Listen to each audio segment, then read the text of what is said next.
Welcome to அனையா விளக்கு. இன்றைக்கி நம்ம ஒரு சத்துமாவு வீடியோ பார்க்க போகிறோம். ஒரு சில தானியங்களை முளைக்கட்டி வறுத்து அரைச்சி கஞ்சி வச்சு காட்ட போகிறேன். ஃபஸ்ட்டு கோதுமையை ஊற வைக்கிறோம். முதல் நாள் நைட்டே ஊற வச்சு அடுத்த நாள் காலையில் எடுத்து முளைக்கட்டி வைக்கணும். நல்லா கோதுமையை கழுவிட்டு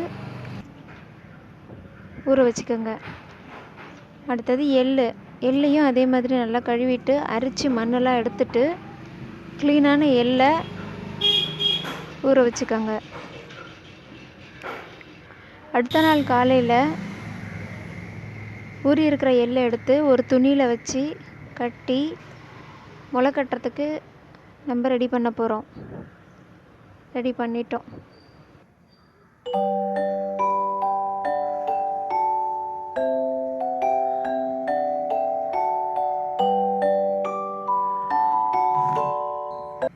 அடுத்து கோதுமையும் அதே மாதிரி ஒரு துணியில் போட்டு மூடி முளை கட்டுறதுக்காக வச்சிடுறோம்.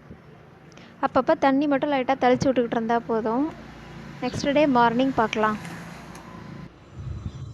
நெக்ஸ்ட் டே மார்னிங் எள்ளு பாருங்கள் நல்லா முளை கட்டிடுச்சு. ஸ்ப்ரவுட்ஸ் வந்துடுச்சு. நல்லா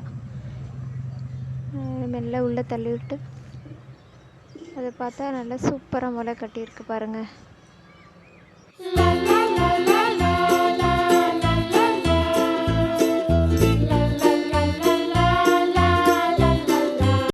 அடுத்து கோதுமை, அதுவும் நல்லா முளை வந்துருச்சு.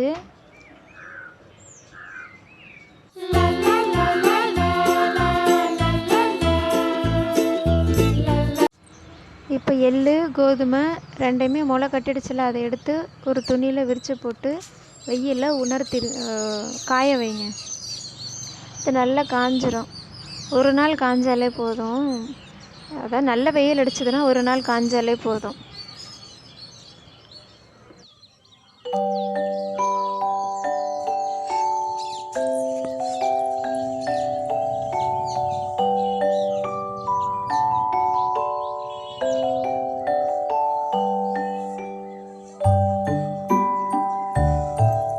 இப்போ எல்லாமே காஞ்சிருச்சு.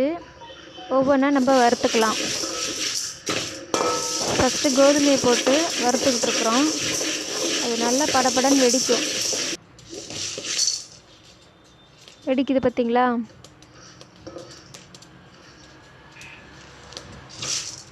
வெடிக்கிற ஸ்டேஜில் நம்ம ஆஃப் பண்ணி இறக்கி வச்சிடறனால லைட்டாக வாசம் வரும், படபடன்னு வெடிக்கும். அந்த ஸ்டேஜில் இறக்கிடலாம்.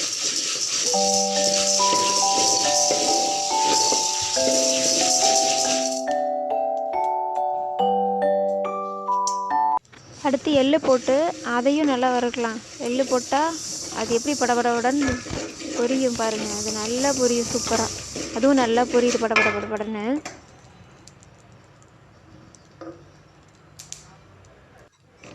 அது நடுவில் என்னென்ன கிடக்கிற மாதிரி இருக்கேன்னு நினைக்காதீங்க. அது ஒன்றும் இல்லை, ஒரு சில கோதுமை அதில் மிக்ஸ் ஆகிடுச்சு. அது ஒரே இதில் காய வச்சோம்ல மாடியில், அதில் கொஞ்சம் எள்ளோட கோதுமையும் மிக்ஸ் ஆகிடுச்சு. மற்றபடி அதில் எதுவும் கிடக்கல.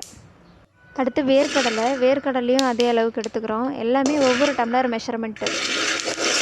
அதே அளவு ஒரு டம்ளர் வேர்க்கடலை எடுத்து அதையும் வறுத்துக்கிறோம்.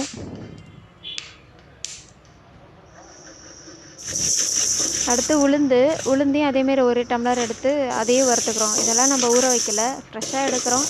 அப்படியே எடுத்து வறுத்துக்கிட்டு இருக்கிறோம்.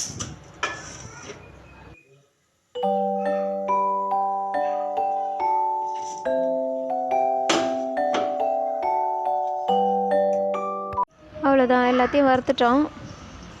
வறுத்துட்டு ஒரு பாக்ஸில் போட்டு வச்சுக்கிட்டோம்.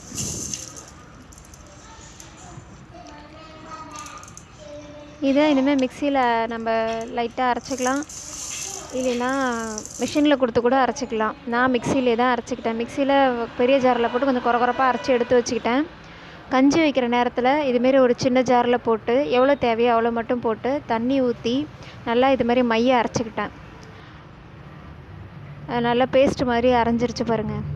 இதுக்கப்புறம் இது ஒரு கிண்ணத்தில் ஊற்றி கொஞ்சம் இன்னும் தண்ணி எவ்வளோ தேவையோ அவ்வளோவுக்கு ஊற்றி நல்லா தண்ணியாக கரைச்சிட்டு அதுக்கப்புறமா இதை அடுப்பில் வச்சு கொதிக்க விடணும். நல்லா கொதித்து நல்லா நுர கிளம்பி வரும். ஒரு ஸ்டேஜுக்கு அப்புறம் நல்லா பொங்கும். ஃபஸ்ட்டு கொதிச்சுக்கிட்டு மட்டும் இருக்கும், அதுக்கப்புறம் நல்லா பொங்கும். நல்லா பொங்கி வர ஸ்டேஜில் வாசமும் நல்லாயிருக்கும். அப்போ நம்ம ஆஃப் பண்ணிடலாம். நல்லா பொங்கி வர ஸ்டேஜில் ஆஃப் பண்ணி எடுத்து வச்சு நாட்டு சர்க்கரை கலந்து சர்வ் பண்ண வேண்டியதான். குடிக்கிறதுக்கு நல்லா டேஸ்ட்டாக இருக்கும். பயோட்டின் சத்து இருக்குது. ஹேர் க்ரோத்துக்கு ஃபுல் அண்ட் ஃபுல் ஹெல்ப் பண்ணும். டெய்லி காலையில் டீ காஃபி குடிக்கிறதுக்கு பதிலாக இந்த கஞ்சி வச்சு குடிச்சு பாருங்கள். அப்புறம் சாயந்தரம் நேரத்தில் பசங்க ஸ்கூல் விட்டு வந்தோடனே, டியூஷன் விட்டு வந்தோடனே அந்த டைமில் இந்த கஞ்சி வச்சு கொடுங்க. விளையாண்டுட்டு வர நேரத்தில் ரொம்ப சோர்வாக இருப்பாங்களே, அப்போ இந்த கஞ்சி வச்சு கொடுக்கலாம். ரொம்ப பசியாக இருக்குது அந்த டைமில் இந்த கஞ்சி வச்சு கொடுக்கலாம். இந்த கஞ்சி குடித்த உடனே நீங்கள் நல்ல ஒரு எனர்ஜியாக ஃபீல் பண்ணுவீங்க. தேங்க்யூ.